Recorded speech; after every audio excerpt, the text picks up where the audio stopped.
90 वर्षाच्या ज्येष्ठ कॉम्रेड अंजलीताई महाबळेश्वरकर यांनी दिली मार्क्सवादी कम्युनिस्ट पक्षाच्या महाराष्ट्र राज्य कमिटीला 1 लाख रुपयांची, तर जनवादी महिला संघटनेच्या महाराष्ट्र राज्य अधिवेशनाला 1 लाख रुपयांची देणगी। मार्क्सवादी कम्युनिस्ट पक्षाच्या साताऱ्यातील ज्येष्ठ नेत्या, पक्षाच्या जिल्हा कमिटीच्या माजी सदस्य आणि अखिल भारतीय जनवादी महिला संघटनेच्या माजी राज्य उपाध्यक्षा 90 वर्ष वयाच्या कॉम्रेड अंजलीताई महाबळेश्वरकर यांनी नुकतीच पक्षाच्या राज्य कमिटीला 1 लाख रुपयाची, तर जनवादी महिला संघटनेच्या डहाणू इथं होणाऱ्या 13व्या राज्य अधिवेशनाला 1 लाख रुपयांची वेगळी देणगी दिली आहे। आजच्या काळात ही फार विरळ आणि स्वागतार्ह घटना आहे।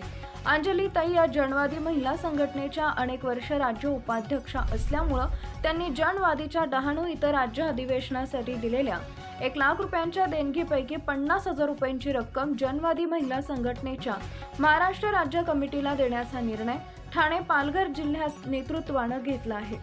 3 वर्षापूर्वी 2022 साली साताऱ्यात झालेल्या जनवादी महिला संघटनेच्या 12व्या महाराष्ट्र राज्य अधिवेशनात कॉम्रेड अंजलीताई यांचा विशेष सत्कार कॉम्रेड वृंदा कारत यांच्या हस्ते करण्यात आला होता।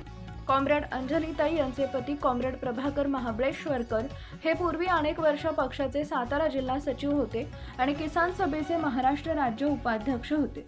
1988 साली साताऱ्यात किसान सभेचे राज्य अधिवेशन पार पडले तेव्हा कॉम्रेड गोदावरी परुळेकर अखिल भारतीय किसान सभेच्या राष्ट्रीय अध्यक्षा होत्या।